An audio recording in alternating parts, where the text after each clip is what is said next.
prier. Dieu bien-aimé, Seigneur Jésus-Christ, nous venons vers toi au travers de ton sang versé à la croix. Ne comptons pas sur nos mérites, Père, mais nous comptons sur ta miséricorde, Père. Nous comptons sur ton sang versé à la croix. Regarde-nous au travers du sang. Pardonne nos manquements, Père. Pardonne nos iniquités. Et viens nous rencontrer, nous conduire, Père Tout-Puissant, pendant ces temps où nous allons passer dans ta présence, en écoutant la parole et en priant. Nous remettons toutes choses entre tes mains. Conduis-nous, Père, au nom du Seigneur Jésus-Christ. Amen. Amen. On va tous prendre nos Bibles.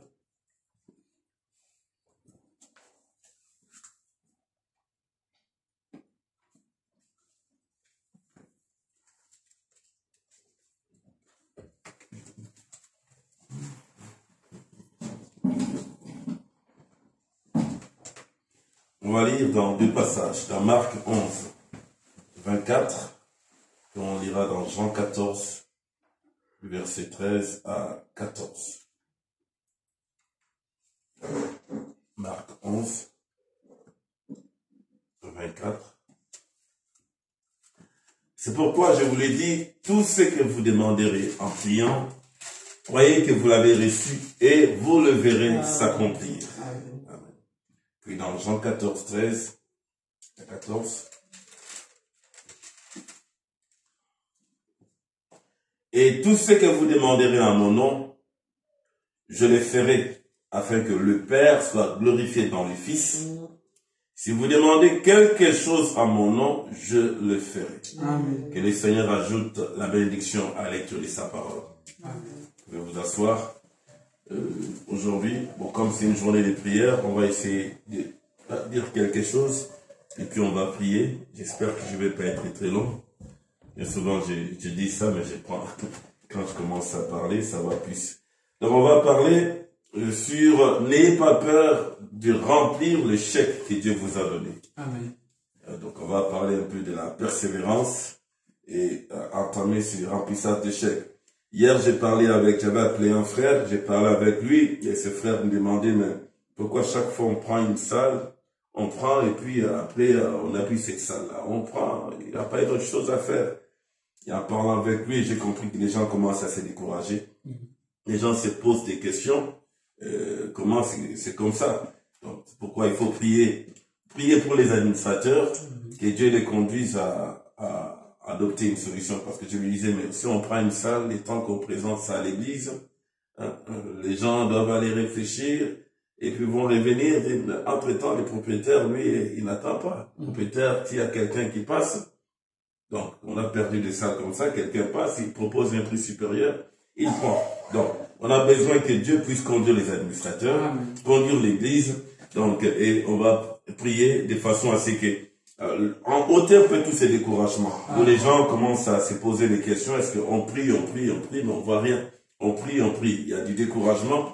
Mais un chrétien ne se décourage pas. Un chrétien persévère. On persévère dans la foi. La Bible dit que les apôtres persévéraient dans la prière.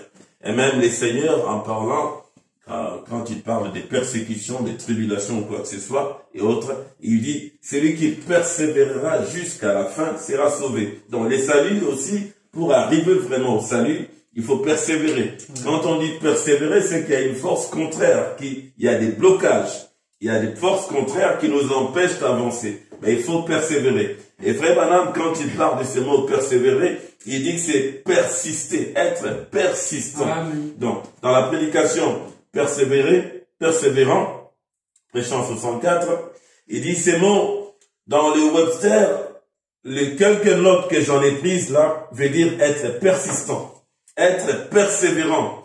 Et ça, dans la poursuite d'un but. Être persévérant, voilà ce que veut dire être persévérant. On doit persévérer, mais dans la poursuite d'un but. Tout dépend du but. C'est quoi notre but en venant ici prier? C'est quoi notre but? Bon, vous pouvez dire, mais tout le monde ne vient pas. Pourquoi est-ce que je dois venir? Mais il faut persévérer. Tout dépend du but que tu as atteint. Donc tout dépend le but, c'est l'objectif. C'est quoi l'objectif qu'on a en venant ici? C'est quoi l'objectif des prières? C'est quoi l'objectif qu'on a en cherchant une salle? Donc tout dépend. Si Frère Branham parle du motif et de l'objectif, il faut que le motif soit correct Donc, la raison qui nous pousse à prier, la raison qui nous pousse à chercher une salle, la raison qui te pousse à voir le Saint-Esprit, la raison qui te pousse à voir la guérison, il faut que ça soit correct. Correct, ça veut dire conforme à la parole. Et l'objectif de cela, le but pour lequel tu les cherches, ça ne doit pas être un but égoïste. Ça doit être un but pour la gloire de Dieu. Il faut que le motif et l'objectif soit correct. Et c'est ce qui fait que tu dois être persévérant. Tu persévères. Et Frère Branham dit, c'est être persistant. Et être persistant, je suis allé chercher dans les dictionnaires, ils disent que être persistant, c'est continuer sans faiblir. Donc, une foi qui persiste, tu continues, tu ne faiblis pas. Si on dit continuer sans faiblir, c'est qu'il y aura des gens qui vont venir. Il y aura des situations qui vont arriver. Il y aura des épreuves. Il y aura des choses qui vont t'inciter à faiblir dans la foi. Il y aura des situations, des circonstances, des événements qui vont te conduire à faiblir. Mais ne faiblis pas, parce que être persistant veut dire continuer sans faiblir. Et ça veut dire aussi constant. Ça veut dire durable. Donc une foi qui dure dans le temps. C'est pas une foi, tu as la foi aujourd'hui et demain tu es devenu faible, tu rejettes la parole. C'est pas aujourd'hui tu as prié et comme tu vois la chose n'arrive pas, tu déguerpis, tu dis à notre Dieu n'a pas écouté ma prière. Peut-être que ma prière n'a pas été exaucée. Non, tu es constant. La constance dans la foi. Et la foi qui se repose sur la parole. C'est là où on doit être. Même si on a prié plusieurs années, on ne voit rien, mais cela ne veut pas dire qu'il n'y a rien qui se passe. Quelque chose s'est déjà fait. Tu as prié, la prière est là, devant Dieu, donc Dieu est obligé de répondre à la prière. Il y a déjà quelque chose. Tu as déjà fait quelque chose et je crois que Dieu l'a déjà fait. Il attend juste au temps marqué pour manifester la chose. Au temps marqué pour manifester la chose. Frère Branham dans Persévérant, paragraphe 11, il dit « Des hommes de tous les âges qui ont foi en ce qu'ils essayaient d'accomplir ont été persévérants. » De tous les âges. Les hommes de tous les âges. Donc prenez tous les âges. Enfants jusqu'au vieillard, tous les âges. Quand quelqu'un a foi en ce qu'il essaie d'accomplir, donc il y a un accomplissement quelque part, il y a quelque chose que tu veux faire, si tu as foi, il faut être persévérant. Donc quand tu n'es pas persévérant, c'est que tu manques de foi. Le frère Branham dit là, des hommes de tous les âges qui ont foi en ce qu'ils essayaient d'accomplir, ont été persévérants. Donc ces gens-là, ils ont été persévérants parce qu'ils avaient la foi. Et si tu veux t'identifier à ces hommes de foi, des hommes de foi de la Bible, tu dois être persévérant. Si tu ne persévères pas, c'est que tu manques de foi. Tu as laissé entrer l'incrédulité. Tu as laissé entrer les raisonnements, les doutes. Frère Branham continue.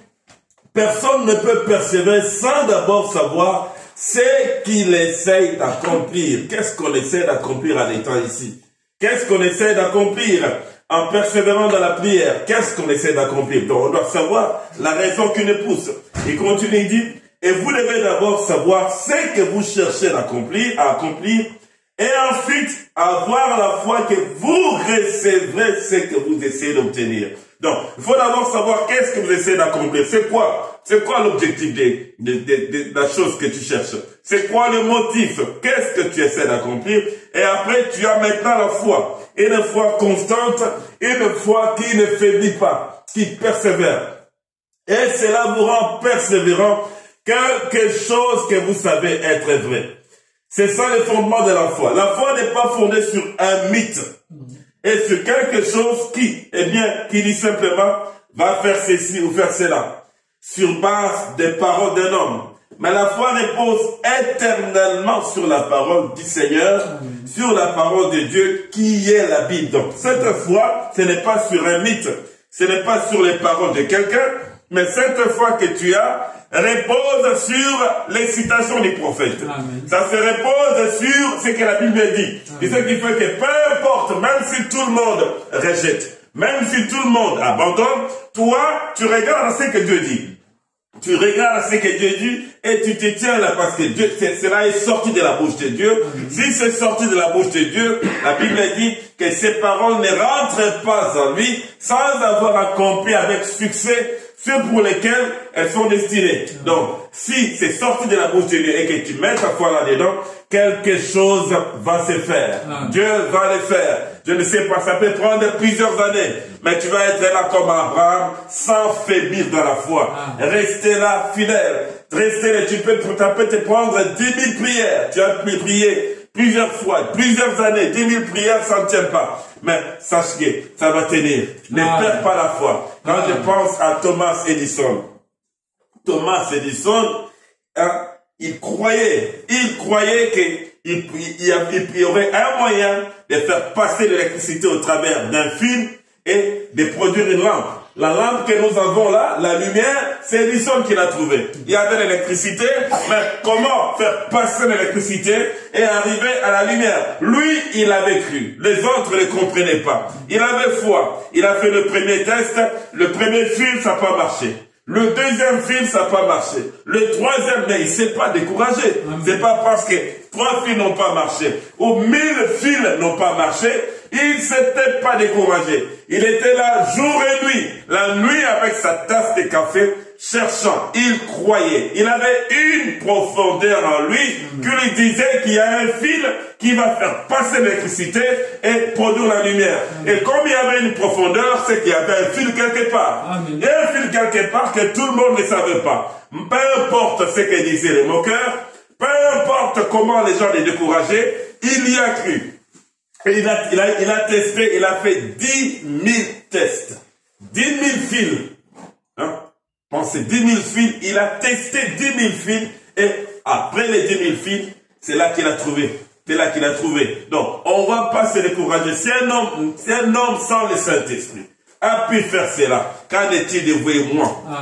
Qu'en est-il de vous et moi? Frère Branham dit, dans mon ange marchera devant toi. Et tout récemment, un homme croyait vraiment que l'électricité pouvait être exploitée. Bon, stop, c'est pas celui-là. Oui. Un peu plus tard, Thomas Edison, l'homme qui nous a donné la lampe électrique, croyait que cette électronique ou électrolyse pouvait être conduite par un fil. Donc, il croyait que l'électronique pouvait être conduite par un fil. Lui, il y croyait. Peut-être les autres ne voyaient pas cela, mais il y croyait. Premièrement, tu dois avoir la foi dans ce que tu veux accomplir. Et l'objectif, de quoi le motif? Je pense qu'il a essayé 10 000 fils. Il a essayé tel type de métal, cela n'a pas marché. Il se mettait là la nuit avec une tasse de café et un sandwich inlassable au possible. Mais toutefois, quelque chose dans son cœur lui disait qu'il pouvait faire que cette électricité échauffe un fil pouvant s'enflammer. Ainsi donc, il ne s'est pas découragé après l'essai du premier petit fil. Il a simplement mis celui-ci de côté et a essayé un autre. Donc, il ne s'est pas découragé. Le premier fil qu'il a essayé et qu'il n'y a pas eu de lumière, lui, il ne s'est pas arrêté là. S'il n'y a pas eu de lumière, cela ne veut pas dire qu'il n'y a pas un fil qui va faire passer la lumière. Si on a prié la première fois et qu'on a des échecs, cela ne veut pas dire qu'il n'y a pas de réussite. Dieu ne répond pas aux prières. Non, Dieu répond aux prières. Peut-être qu'il permet toutes ces choses-là pour notre foi. Mais il répond, il faut persévérer, continuer à persévérer. Frère Branham dit, toujours dans mon ange marchera devant toi, paragraphe 15, nous qui sommes en contact avec les domaines spirituels de Dieu, nous, eh bien, on a prié pour moi, mais je ne me suis pas rétabli. Je pense donc qu'il n'y a rien de vrai là-dedans. Des fois, les gens disent comme ça, on a prié pour moi, c'est ce que Frère Branham dit, il dit là, les gens ont prié pour toi, et quand tu vois rien, tu dis non, que je ne me suis pas rétabli, je pense qu'il n'y a rien là-dedans. Ou je pense que le prédicateur n'a pas la puissance. Je pense que cette église, il n'y a pas Dieu là-dedans. Tu te mets à penser comme ça. C'est plutôt ton incrédulité. C'est plutôt ton incrédulité. Frère Branham continue, il dit, oh, quel piètre à pas à Corneille, quel piètre à pas à Corneille vous représentez pour Dieu. Voyez, observez, certainement pas. Dieu veut quelqu'un qui ne laissera pas tomber les bras. Dieu veut quelqu'un qui ne laissera pas tomber les bras. Même si tu vois rien, tu ne t'arrêtes pas. Tu continues à persévérer, à croire que Dieu existe et qu'il est le rémunérateur de ceux qui le cherchent. Dieu veut quelqu'un qui ne laissera pas tomber les bras. Un vainqueur ne lâche jamais. Donc, un vainqueur ne lâche jamais. Tu es un vainqueur. Donc, tu ne dois pas lâcher. C'est pas parce que la première fois ça ne se fait pas, ou la 10e fois, la 100e fois, ou 1000 fois t'as fait, t'as essayé à rien que tu vas lâcher. Non, tu lâches pas. Tu lâches pas, tu persévères. Un vainqueur ne lâche jamais. Et celui qui lâche n'est jamais vainqueur. Parce que si tu lâches, tu n'auras rien comme solution. Donc, tu l'as dit ici, c'est continuer. Si tu veux avoir la réponse à ta prière, c'est persévérer. Parce que quand tu vas lâcher, tu n'auras rien. C'est pourquoi un vainqueur ne lâche jamais. Celui qui lâche ne sera pas vainqueur. Donc, on persévère, on continue dans la foi, on continue à croire, peu importe ce que les symptômes que nous avons, peu importe combien le ciel est obscur, peu importe combien les gens se découragent, nous gardons la foi, nous continuons à croire. Frère Madame continue, il dit, vous devez rester là et proclamer la chose. Proclamer les choses justes devant Satan. Dites-lui, il en est ainsi. Ainsi dit le Seigneur l'a dit, il est écrit, il est écrit. Peu importe ce qu'il dit, il est écrit, juste là. Eh bien, Frère Branham n'a jamais pu me toucher. Il est écrit. Frère Branham n'a jamais guéri. Dieu a déjà opéré votre guérison. Cela a déjà été fait. Il est écrit tout ce que je demande. Si je crois en Dieu, je le recevrai. Cela m'appartient, c'est mon bien personnel. Donc, même si Frère Branham n'a pas prié pour vous, ça fait que sachez que Jésus l'a déjà fait à la croix. Il l'a fait. Et tout ce que vous demandez, il a dit, croyez que vous l'avez reçu. Donc, tout dépend maintenant de ta foi. Une foi constante, une foi persistante, une foi qui ne faiblit pas. Peu importe la durée, peu importe combien de temps que cela va prendre, tu restes là, tu crois, tu continues parce que cela t'appartient. Dieu te l'a déjà donné, cela t'appartient. Donc tu as fait ta prière, tu as demandé, tu veux le Saint-Esprit, il t'appartient. Peu importe ta promesse. Toutes les promesses de la Bible t'appartiennent. Mais ça dépend de ta foi. Ta foi, ça dépend de ta foi. Frère Madame, continue. Donc toujours mon ange marchera devant toi. Paragraphe 16. Ainsi Edison, heure après heure, quelque chose dans son cœur. On n'avait pas d'électricité avant, mais pour allumer une lumière. Mais Edison croyait que cela se ferait. Et finalement, il a conclu la chose parce que quelque chose dans son cœur disait que cela se ferait. Et aussi longtemps qu'il y a ici dedans quelque chose qu'il est dit, il doit y avoir quelque chose là pour répondre à cela. Donc, c'est une profondeur dans son cœur qui lui disait que ça se ferait. On aura la lumière. On va trouver un fil. Il y a un fil qui peut passer l'électricité pour produire la lumière. Aussi longtemps qu'il y avait ça dans son cœur, c'est que cela existait quelque part. La profondeur, les besoins que nous avons, Dieu a déjà mis la réponse quelque part. Elle existe.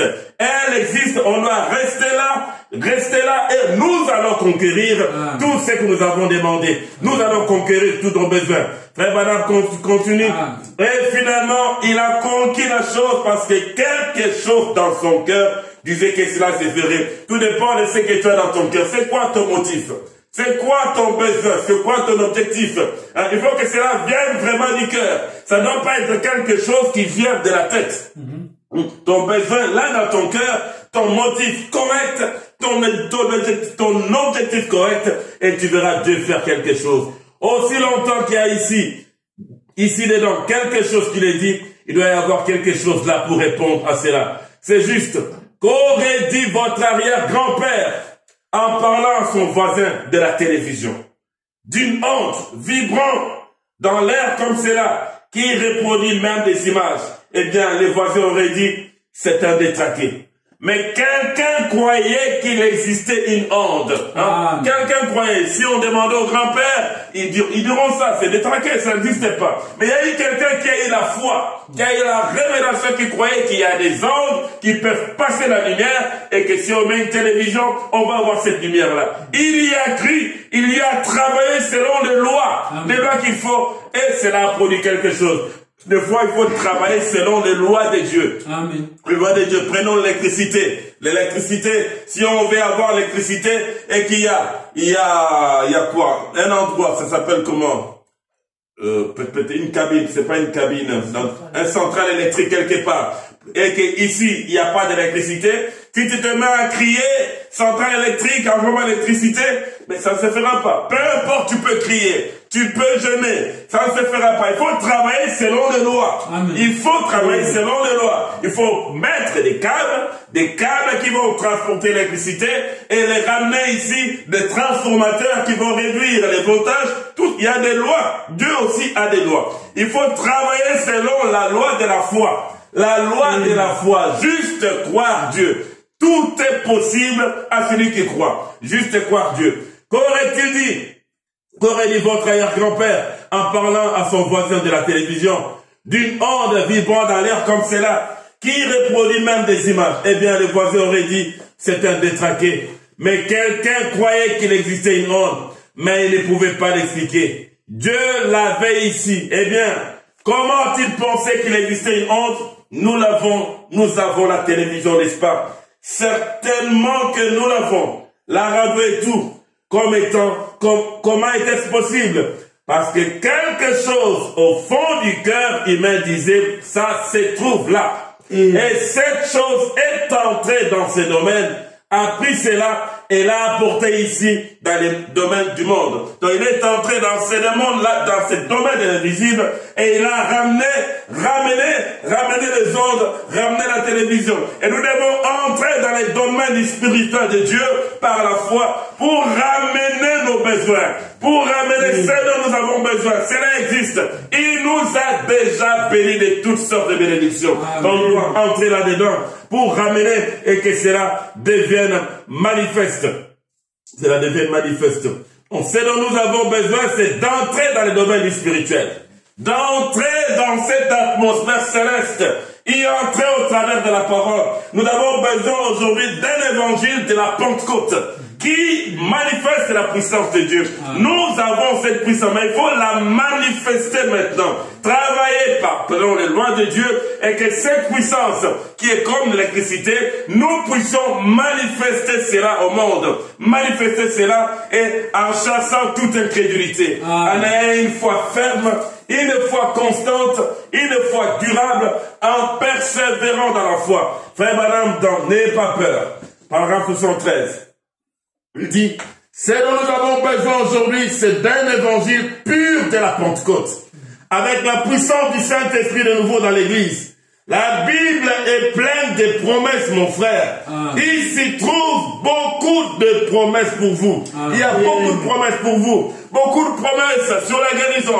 Des promesses sur les besoins que vous voulez avoir. Les promesses sur le baptême du Saint-Esprit. Les promesses sur l'enlèvement. Les promesses sur le changement de ce corps. Les promesses sur la puissance du troisième groupe. Il y a beaucoup de promesses et on doit y aller dans les dents. Apprendre cela et manifester cela par la foi. Elle est faite, ces promesses sont pour vous. C'est pour chacun d'entre nous. Mais les chrétiens ne réalisent pas. Ils ne réalisent pas ou ils ne réalisent pas que les promesses leur appartiennent. Ils ont des Bibles, on a des Bibles, on a des citations, mais on vit dans la misère. Certains vivent dans la misère ici physique, d'autres même vivent dans la misère spirituelle. Mais pour ceux qui vivent dans la misère spirituelle, il a dit, je te conseille d'acheter de moi de l'or éprouvé par le feu.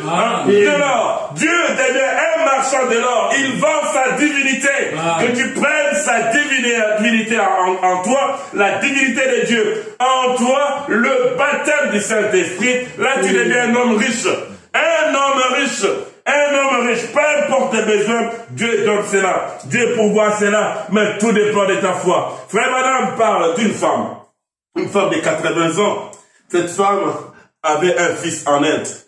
Mais en Inde, ce fils lui envoyait d'envoyer quelque chose. Pour cette femme, c'était juste des images que ses fils envoyaient. Elle prenait ça, elle mettait dans la Bible. Elle vivait dans la misère, une vie misérable, donc très misérable au point que les agents de la ville ont dit non, on va faire des enquêtes. Quelqu'un ne peut pas vivre une vie misérable comme cela. Ils sont allés faire des enquêtes, ils lui ont posé une question, il n'y a personne de ta famille qui puisse t'aider. Oh, j'ai mon fils, il est où? Il est en Inde. Et il t'aide pas. Non, mais il m'aide pas, il connaît ma situation, mais il m'envoie des cartes postales. Il m'envoie des cartes postales. Montre-nous les cartes postales. Montre. Elle est partie, elle dit, mais c'est ce truc dans ma Bible. Elle est partie prendre des cartes, elle l'amène. Quand les agents regardent, elle dit, mais tu as des milliers de dollars et tu vis dans la misère. Tu es une femme riche. Ton fils t'envoie des mandats postaux, c'est pas des cartes postales. Des mandats postaux, tu devais être plus riche. Tu as des richesses, mais tu n'arrives pas à savoir que c'est des richesses. Et chaque chrétien, quand tu t'es converti, tu as des richesses. Dieu te donne des trésors. Mais des fois, nous vivons dans la misère. Nous vivons dans des plaintes. Nous vivons dans des murmures. Je n'ai rien, je ne peux rien. Alors que Dieu nous donne des richesses. Dieu nous donne des promesses qui nous permettent de vivre une vie paisible. Frère Branham, on va dire Frère Branham pour cette histoire. N'ayez pas peur, paragraphe 73 toujours. C'est comme tout récemment, il y avait une femme qui était tellement misérable que on a fait des enquêtes sur la vie de la vieille dame pour savoir quel était son problème. Une organisation de bienfaisance l'a fait pour voir ce qu'on pouvait faire pour elle. Ils sont allés là, ils ont dit, quel âge avez-vous? Elle a répondu, j'ai 80 ans. Ils ont dit, êtes-vous indulgente? Oui. Elle n'avait même pas de nourriture. Elle était sans nourriture. Elle avait vendu tous les meubles de la maison. Certains voisins ont rapporté cela. Elle avait un peu d'amour propre. Ainsi, elle ne voulait pas écouter cela. Alors finalement, elle a compris qu'elle devait accepter cela. Alors on lui a dit eh bien, madame lui a dit l'enquêteur, avez-vous des enfants? Elle a dit, oui, j'ai un fils. Il a dit, où se trouve-t-il? Elle a répondu, il est en Inde. En Inde, oui. Il a dit, que fait-il là-bas? Elle a dit, c'est un homme d'affaires. Eh bien, a-t-il dit, pourquoi ne laissez-vous pas vous aider? Elle a dit, vous savez quoi, mon fils m'est si cher et si tendre. Il est si tendre, il m'est si cher et il est si tendre. Elle a dit, il m'écrit les plus belles lettres que vous ayez jamais vues. Elle a ajouté ensuite, mais je n'ai pas le courage de lui demander. C'est la raison pour laquelle je ne pouvais pas vous les demander à vous tous. Je ne pouvais pas le demander à mon précieux fils. Il connaît ma situation et il sait que j'ai besoin d'argent. Et il savait, et s'il avait de l'argent, il m'en aurait envoyé. Alors je ne peux pas me mettre à supplier mon fils de le faire. Attends, je vais lire. Donc, on lui a demandé où se trouvent les images. Elle est allée prendre la Bible. Et Frère Branham continue, elle a dit, elles sont dans ma Bible. Puis elle va prendre sa Bible et se met à les faire sortir. Vous savez ce que c'était? Des mandats postaux indiens. Elle possédait des dizaines de milliers de dollars en mandats postaux indiens, mais elle ne le savait pas parce qu'ils étaient couverts de jolies images. Elle pensait que ce n'était que des images. Cette femme, son fils lui a envoyé des lettres. Mais dans ces lettres, il y avait des mandats postaux. Des mandats postaux, elle ne voyait que des images. Des images, au lieu d'ouvrir la lettre, de lire, de voir ce qui était dedans, si elle l'avait ouvert et elle avait lu ce qui était dedans, elle aurait vu que c'était des mandats postaux et que cela allait arranger sa vie, la faire vivre d'une façon meilleure. Elle vivait dans la misère alors qu'elle était riche. Elle vivait dans la misère alors qu'elle était riche. C'est ce qu'il en est aujourd'hui, mes amis. Cette vieille Bible est pleine de trésors. Là, de bout en bout, la Bible est pleine de trésors de bout en bout. Vous, pourquoi devez-vous être malade ou indigent? Pourquoi devez-vous être froid ou indifférent alors que la Bible est pleine de promesses de Dieu? N'ayez pas peur, c'est le Seigneur Jésus. La Bible est pleine de promesses. Cette femme, son fils lui a envoyé des lettres. Souvenez-vous qu'une femme représente une église. Une église qui reçoit des lettres. C'est comme la Bible dit, écrit à l'ange de l'église d'Éphèse. Une lettre a été envoyée à l'ange de l'église d'Éphèse, à l'église de Smyrne, à l'église de Sardes, à l'église de Pergame. Et une lettre a été envoyée à l'ange de l'église de Laodicée. Dieu a envoyé des lettres. C'est vrai qu'on reçoit les messages. Souvenez-vous que chaque âge, à l'exception de nous, Ils n'ont pas reconnu leur messager. Ils ne reconnaissaient pas leurs lettres. Ils ne reconnaissaient pas la richesse qui était dans leurs lettres. Et aujourd'hui, nous, les croyants du message, bien qu'on ait reconnu notre messager, mais nous vivons en dessous de nos privilèges. C'est qu'on ne reconnaît pas la puissance qu'il y a dans ces messages. On ne les reconnaît pas. Ce n'est pas juste des images. Des fois, on voit juste des images, la colonne de feu sur les prophètes, la nuée.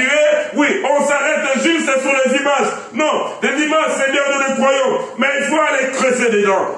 Creuser dans les brochures, rentrer dedans pour voir tout ce que Dieu nous a donné. Dieu, cette femme, Dieu nous a donné toutes les bénédictions dans ce message. Les plus grandes bénédictions depuis la Genèse à nos jours se trouvent dans ce message que nous avons. La puissance illimitée de Dieu se trouve là. Le plus grand trésor se trouve dans ce message. Cette femme recevait des lettres de son fils. Il y avait un fils. Et pendant les 7 ans d'église, Dieu, Seigneur Jésus-Christ s'est manifesté comme le Fils de Dieu. Amen. Le Fils de Dieu, amenant des richesses à son église. Et dans cet âge, à la fin, il est venu vers nous comme le Fils de l'homme. Souvenez-vous, quand il était devant Abraham dans la chair, n'a-t-il pas dit à Abraham, y a-t-il quelque chose de trop difficile pour l'Éternel? Donc quand il vient, tout est possible. Quand il était devant Abraham, c'est là qu'il a amené la foi du changement des corps. Le changement, c'est lui qui a rajeuni Abraham et a rajeuni Sarah. S'il a fait la même chose au temps d'Abraham, la même chose aujourd'hui doit se faire. Dans ce ministère du Fils de l'homme, Dieu a maintenant une puissance qui doit transformer notre corps. Une puissance qui doit nous amener dans l'enlèvement. Une puissance qui va nous conduire à prononcer la parole. Mais il faut creuser. Il ne faut pas juste prendre cela à la lettre. Il ne faut pas juste prendre la brochure et laisser à la maison. Il faut y entrer, creuser pour trouver ce que Dieu nous a donné. Dieu nous a donné les plus grandes richesses. Et quand tu es sauvé, frère Madame dit, quand tu es sauvé, Dieu te donne un carnet de chèques. Un carnet de chèques. Il prend un carnet de chèques signé au nom de Jésus-Christ et il te donne. C'est toi qui dois remplir les chèques. Tu remplis, il te dit remplis. Donc tu ne te rendais pas compte, Dieu t'a donné une richesse. Ces carnets de chèques se trouvent dans la parole. Ces carnets de chèques se trouvent dans les citations, se trouvent dans la parole, mais beaucoup n'utilisent pas ces carnets de chèques. Frère Madame dit dans la foi d'Abraham, paragraphe 55, lorsque vous êtes sauvés, Dieu vous donne un carnet de chèques.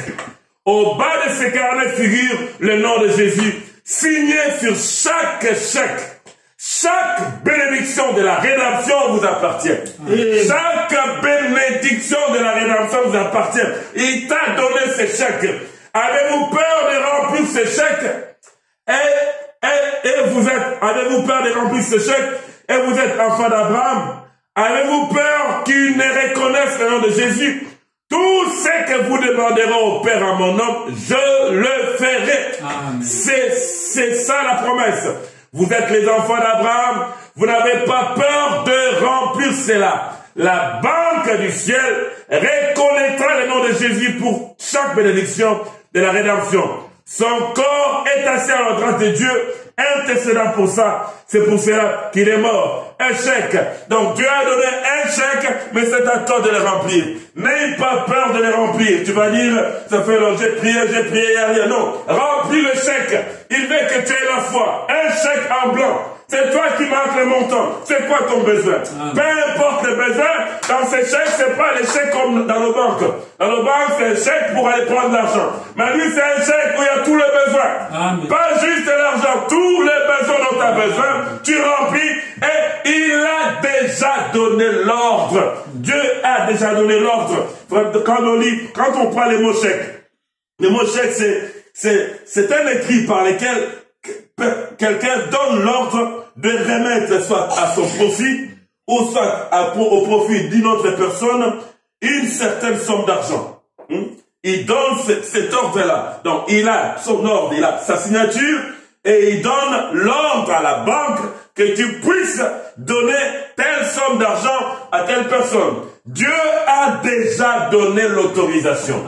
Parce que quand tu viens, il donne le chèque. Parce qu'il a des richesses illimitées. Des richesses illimitées. Nous avons des richesses inexploitées. Et Dieu a donné un chèque pour que toi, tu puisses bénéficier de cela. Tu puisses remplir. C'est déjà rempli. C'est déjà signé. Le chèque est déjà signé au nom de Jésus. Tout ce que tu as à faire, c'est de demander, remplir. Tout ce que vous demanderez au Père en mon nom, croyez que vous l'avez reçu. Frère Madame, je vais prendre encore une autre citation pour appuyer cela parce que toutes les affaires sont réglées. Toutes affaires sont réglées par la déposition de 2 ou 3 témoins. Je vais prendre une autre écriture pour montrer ce chèque-là. Frère Madame dit, donc comment la foi agit. Maintenant, il est le même Jésus ce soir. Et c'est juste. Il est capable.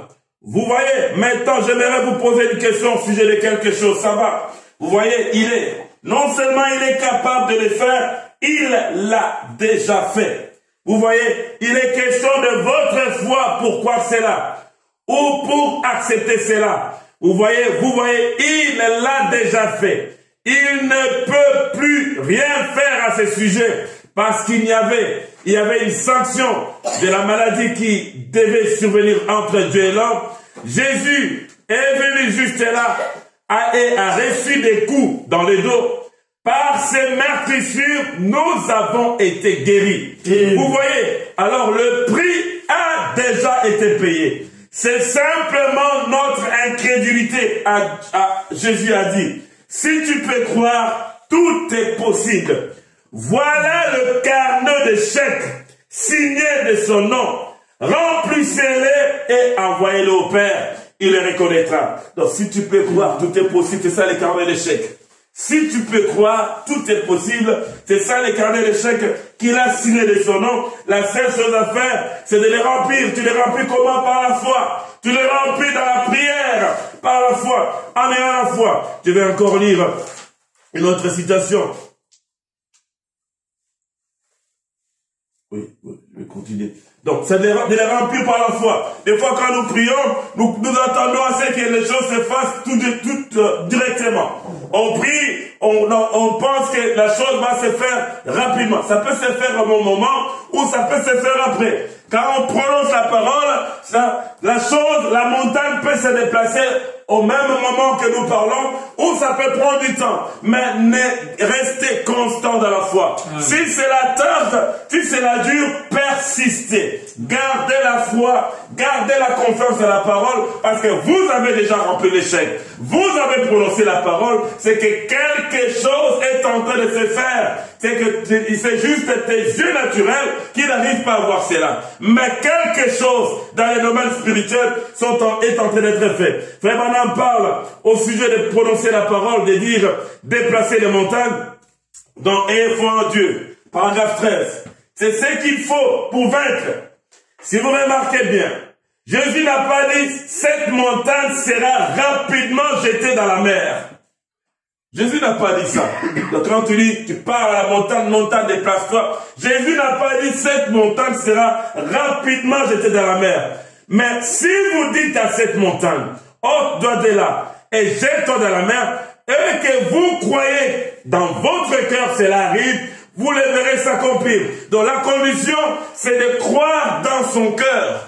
Dans ton cœur, tu dois croire. Quand tu viens à cette montagne, déplace-toi. Tu prononces la parole. Il faut avoir la foi. Une foi qui se repose sur la parole. Une foi stable. Une foi qui dure dans le temps. Une foi qui tient ferme. Donc, et la chose va s'accomplir. Ce n'est pas au même moment. Ça peut se faire au même moment ou ça peut se faire après. Oh là là! Lorsque vous vous avancez vers la montagne et que vous dites, montagne, ôte-toi de là et jette-toi dans la mer. Écoutez, vous dites, oh, ça ne s'est jamais fait. Je pense que je n'ai pas de foi. Donc, lorsque vous vous avancez vers la montagne et que vous dites, montagne, ôte-toi de là et jette-toi dans la mer. Écoutez, vous direz, oh, ça ne s'est jamais fait. Je pense que je n'ai pas de foi. Beaucoup de gens pensent comme cela. Tu as prié, tu vois rien. Tu as prononcé la parole, tu prononces rien et tu penses que oui, j'ai pas assez de foi. Non, c'est pas ça. C'est pas ça, c'est toi-même qui te bloque. Frère Branham continue. Lorsque vous dites, montagne, ôte-toi de là et jette-toi dans la mer, et si votre objectif est juste, votre motif juste, vous pourrez ne pas constater le moindre changement dans cette montagne. Vous pourrez ne pas constater le moindre changement. Les yeux naturels peuvent ne rien voir. J'ai prononcé la parole, ça peut être la prière. Les yeux naturels ne voient rien. Vous pourrez rien constater. Amen. Mais il y a quelque chose. Cela ne veut pas dire qu'il n'y a rien. Amen. Il y a quelque chose. Frère Madame continue. Vous pourrez ne pas constater le moindre changement dans cette montagne. Il se peut que juste un petit grain de sable soit déplacé. Après que vous ayez dit cela, mais elle est en train de se déplacer. Peut-être un petit grain de sable. Elle est en train de se déplacer. Quelque chose a commencé. Ça a commencé quand? À votre foi. Quand vous avez cru que cela va se faire. Comme l'Écriture le dit, cela a commencé. Peu importe combien c'est insignifiant, ça se passe. Donc on doit croire. On ne doit pas lâcher prise, on ne doit pas se décourager. On doit remplir le chèque que Dieu a donné, qu'il a déjà donné ce chèque. Tout est possible. On doit juste demeurer là, même s'il semble qu'on n'a rien. Même s'il semble, oui, là l'église a besoin d'argent pour les locales. Soit loué ou quoi. Il semble qu'on prie, il n'y a rien. Il semble que les gens se découragent. Mais on ne va pas se décourager. Amen. On va regarder la parole parce qu'on a déjà prié. C'est-à-dire, demandez, le vous donnera. Amen. Donc, c'est lui qui sait quand est-ce qu'il va donner ça. Mais nous devons garder la foi dans la parole. On a prié pour les pasteurs. On ne va pas lâcher. On va garder la foi. Même s'il semble qu'on ne voit rien, mais il y a quelque chose qui a déjà commencé. Quelque chose a déjà commencé. Frère Madame continue. Dans Jésus-Christ. Jésus-Christ est le même hier, aujourd'hui, éternellement. Paragraphe 36. Mais n'écoutez pas avec le motif égoïste. On ne prie pas avec le motif égoïste. Donc, tout dépend du motif. C'est quoi la raison de nos prières? Pourquoi est-ce qu'on prie? Et tout dépend de l'objectif également. Quel est le but qu'on vient atteindre? Maintenant, n'écoutez pas avec le motif égoïste. Que votre objectif soit correct. Que vos motifs soient corrects. Car tout ce qui est en dehors du motif correct et de l'objectif correct, Dieu ne peut pas s'en servir. Donc il faut surveiller le motif pour lequel on est ici. Les motifs pour lesquels tu pries. L'objectif que tu vas atteindre. Il ne faut pas que ce soit des objectifs égoïstes. Ça va être pour la gloire de Dieu. Ça va être pour l'avancement du royaume. Jésus a dit une fois, si vous dites à cet arbre, si vous dites à cela, à cette montagne plutôt, ôte-toi de là, et que vous ne doutez pas, mais croyez que ce que vous avez dit va s'accomplir, vous pouvez avoir ce que vous avez dit. Qu'est-ce qui peut déplacer une montagne?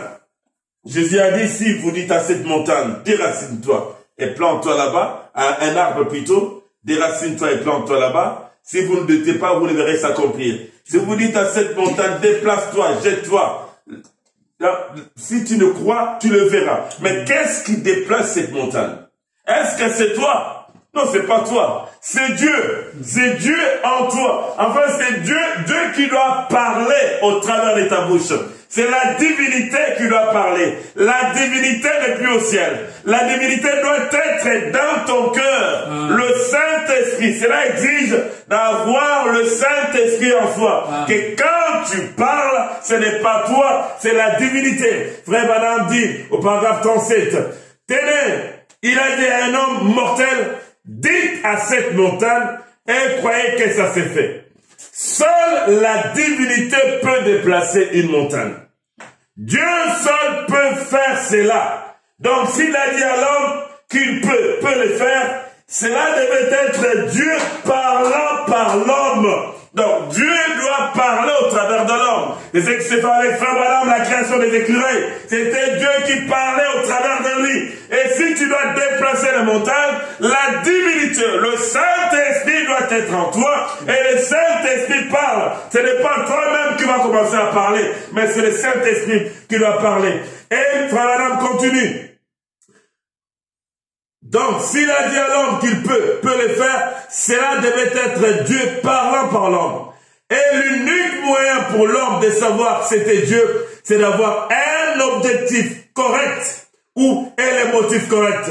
Si votre objectif est correct et que vos motifs sont corrects, alors ce n'est plus vous qui parlez. C'est le Père qui habite en vous. Donc, l'objectif selon la parole, le motif selon la parole, le Saint-Esprit en toi. Et quand tu parles, c'est Dieu qui parle. Quand tu parles pour déplacer une montagne, pour déplacer un arbre, c'est la divinité. Et cela va s'accomplir.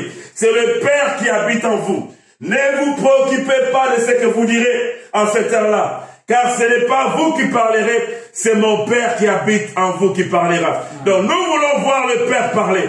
Nous voulons voir le Saint-Esprit intercéder par les soupirs inexprimables. Quand tu pries, ce n'est plus toi. Des fois, nos prières sont intellectuelles. C'est peut-être nous-mêmes qui prions. C'est pourquoi le baptême du Saint-Esprit est très important. Le baptême du Saint-Esprit va nous conduire dans la puissance de la prière.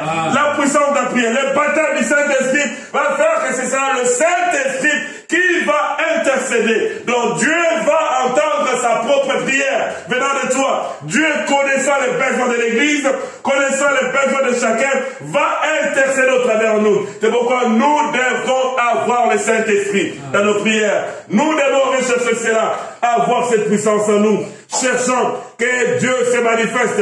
Et cela fera que nos prières seront des prières puissantes. C'est vrai, cela fera que les périodes sombres que nous traverserons ne voudra rien dire. Parce que nous savons, même si on traverse des périodes sombres, nous savons que nous avons prié, que Dieu va les faire. Nous avons prié en ayant le Saint-Esprit. Nous avons prié en ayant la divinité en nous. Nous avons prononcé la parole, la divinité a parlé et nous allons rester calmes. Même s'il semble que c'est sombre, mais nous avons la foi que la lumière est déjà là. Parce que nous croyons la parole. Frère madame, soyez certains de Dieu. Il se peut que vous ayez perdu la santé.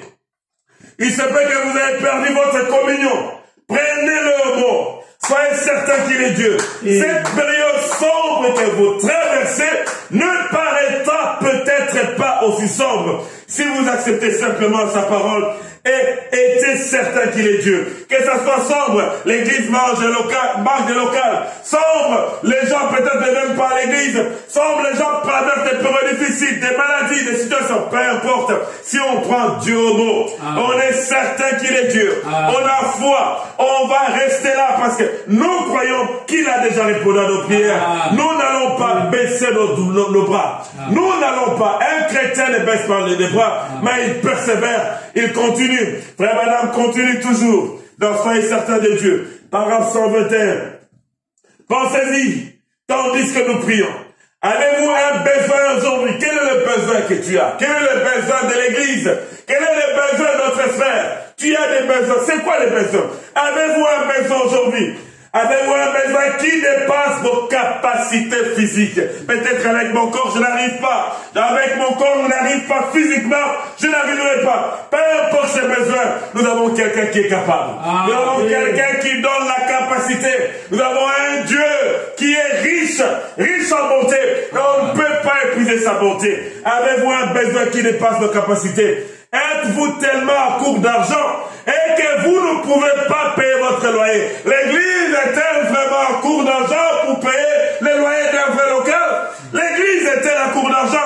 Non, il y a un Dieu qui est riche, qui a dit l'or et l'argent m'appartiennent. Et il nous a donné des chèques dans cet âge. Nous devons remplir ces chèques pour l'avoir. Les enfants ont-ils besoin de chaussures neuves et vous n'avez pas l'argent pour les racheter? Les pots est-il vide chez vous? Et la cruche pratiquement sèche. Vous ne pouvez pas acheter du fourrage pour votre bétail. Et quelque chose cloche. Souvenez-vous, il a fait la promesse. Il y a des promesses dans la Bible. Des promesses dans ces messages, dans les citations du prophète. Qui, si tu prends ces promesses, Dieu va entrer en scène. Tu crois ces promesses, Dieu va entrer en scène. Êtes-vous malade? Les médecins disent qu'il vous faut subir une intervention chirurgicale. Et vous n'avez pas l'argent nécessaire. Êtes-vous dans les besoins? Êtes-vous un pécheur? Votre besoin est-il grand? Sachant que si Dieu appelle aujourd'hui, vous serez perdu. Êtes-vous un rétrograde, fuyant Dieu? Vous savez que vous êtes membre de l'Église et pourtant vous savez bien que vous n'êtes pas en règle.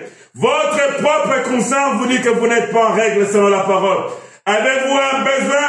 Ne laissez pas ces paroles tomber parmi les épines, ou sur des pierres, des cœurs, des pierres, ou sur des pierres, des cœurs et des pierres. Puisse-t-elle tomber dans une bonne terre fertile. Oh, peu importe les besoins. Même si c'est le baptême du Saint-Esprit, Dieu a fait cela, a fait une promesse. Souvenez-vous, le Saint-Esprit lui-même est une promesse. Est une promesse. Croyez juste à cette promesse. Croyez que c'est pour vous. Chaque promesse dans la Bible nous appartient. Individuellement. Chaque promesse t'appartient. Et tu vas juste te demander. Croire cela de tout ton cœur. Et tu verras Dieu le faire. Frère Branham. Donc, la voix de Dieu qui a été priée pour nous au paragraphe 187. Nous avons tous été baptisés dans un seul esprit pour former un seul corps. Devenir membre de cet corps, c'est là qu'il faut aller entrer dans le corps du Christ. Entrer par un seul baptême. Chercher ce baptême du Saint-Esprit. Beaucoup pensent qu'ils l'ont alors qu'ils ne l'ont pas. Alors, la seule chose nécessaire, essentielle, cherchez-le toujours. Cherche toujours à l'avoir pour être sûr, pour être certain que tu l'as. Frère Branham dit au paragraphe 188, tout ce que Dieu a dans son royaume nous appartient. Tout ce qu'il a.